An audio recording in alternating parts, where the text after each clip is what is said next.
15 साल बाद इस दरवाजे ने फिर दस्तक दी है।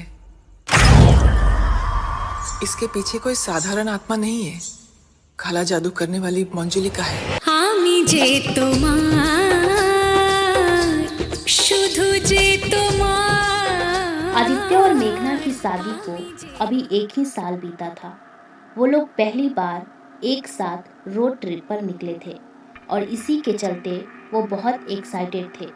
वो दोनों अपनी डेस्टिनेशन पर सुबह जल्दी पहुंचना चाहते थे, इसलिए उन्होंने रात में ही ड्राइव करने का डिसीजन लिया।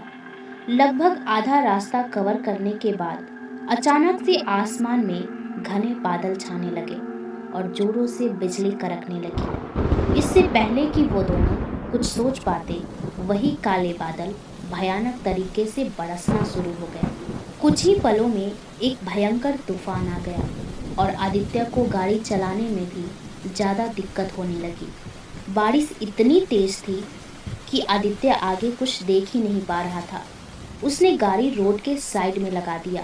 तूफान अब इतना बढ़ चुका था कि मेघना घबराने लगी। तभी आदित्य को रोड की बाईं तरफ एक बड़ी सी हवेली दिखाई दी।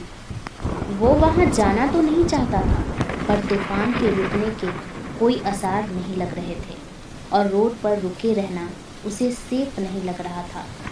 आदित्य ने अपनी गाड़ी उस हवेली की तरफ ले ली।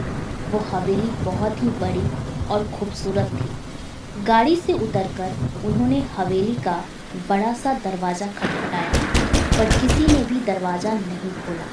कुछ देर दरवाज़ा खटखटाने पर भी कोई नहीं आया, तो उन्हें लगा कि शायद घर पर कोई नहीं है। वो दोनों वहाँ से जाने लगे कि तभी बाहर का तूफान और भी ज़्यादा भयंकर हो गया और बिजली इतनी ज़ोर से कड़कने लगी कि मानो आसमान को चीर रही हो।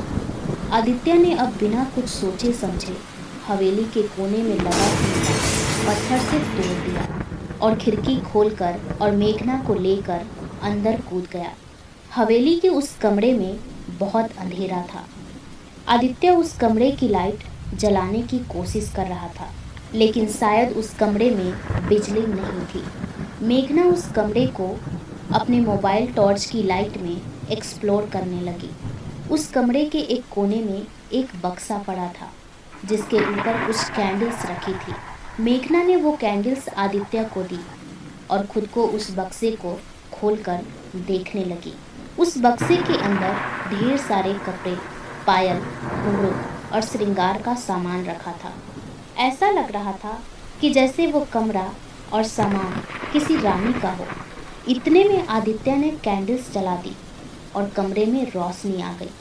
वो दोनों उसी कमरे में बैठ गए और बारिश के रुकने का इंतज़ार करने लगे। बैठे बैठे आदित्य की आंख लग गई। कुछ देर बाद मेघना को टॉयलेट जाना था, तो वो आदित्य को बिना डिस्टर्ब किए एक कैंडल लेकर वॉशरूम ढूंढने चली गई।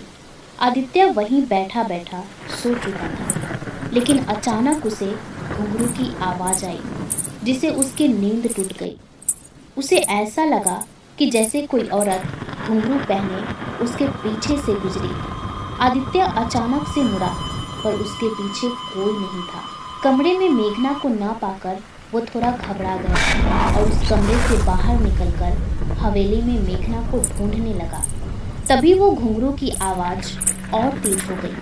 आदित्य को ऐसा लगा जैसे कोई औरत उसी की तरफ आगे बढ़ रही हो। अचानक से आदित्य की तरफ एक तेज हवा का झोंका आया, जिससे उसकी कैंडल बुझ गई और चारों तरफ अंधेरा हो गया। घुंघरू की आवाज़ भी हवा के झोंके के साथ बंद हो गई, लेकिन अब आदित्य को ऐसा लग रहा था जैसे कोई उसके एकदम पास खड़ा है।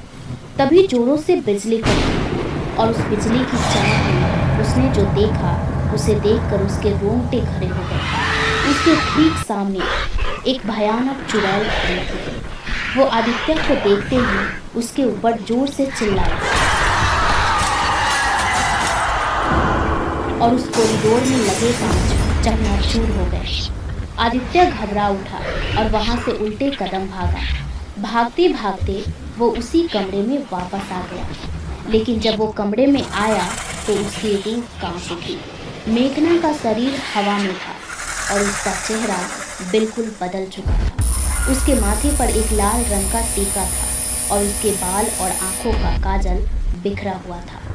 आदित्य ने सहमी आवाज में मेघना को पुकारा, पर सामने से जो जवाब आया उससे आदित्य के होश ही उड़ गए। आदित्य को ऐसा लगा कि जैसे मेघना ने उस पर कोई दहाड़ लगाई हो। वो फिर भी हिम्मत करके मेघना के नजदीक जाने लगा कि तभी आदित्य की आंखों के सामने मेघना के दोनों पैर उल्टे हो गए। ये देखकर आदित्य की चीख निकल गई और तभी मंजूलिका की आत्मा ने उसे जोर से धक्का दिया और वो कमरे के एक कोने में जा गिरा। आदित्य का दिल डर के मारे जोर जोर से धड़क रहा था। मंजूलिका ने जमीन पर पड़े आदित्य का गला पकड़ा और उसे हवा में उठा लिया। आदित्य को अब सांस लेने में भी मुश्किल हो रही थी कि तभी उस हवेली में एक गाना गूंज उठा और उस आवाज के आते ही मंजूलिका हवा की झोंके की तरह मेघना की शरीर से बाहर निकली और गायब हो गई। मेघना बेहोश होकर नीचे गिर गई। आदित्य ने उसे उठाया और जिस खिड़की को तोड़कर वो अंदर आया था उसी से वो बाहर भाग गया। उसने मेघना को गाड़ी की पिछली सीट पर लिटाया और उस तूफान में ही वहां से भाग गया। मेघना को अपने साथ हुए हादसे के बारे में कुछ भी याद नहीं था, लेकिन आदित्य अपने साथ हुआ ये हादसा फिर कभी नहीं भूल पाएगा। तो दोस्तों, कहानी आपको कैसी लगी हमें कमेंट बॉक्स में ज़रूर बताइएगा। अभी के लिए बस इतना ही। जल्द ही मिलूंगी एक नई कहानी के साथ। तब तक के लिए टाटा, बाय बाय। इस वीडियो के बारे में आपकी राय क्या है? कमेंट सेक्शन में हमें ज़रूर बताएं और ऐसे ही अमेजिंग वीडियो के लिए हमारे चैनल को सब्सक्राइब ज़रूर करें। Thanks for watching.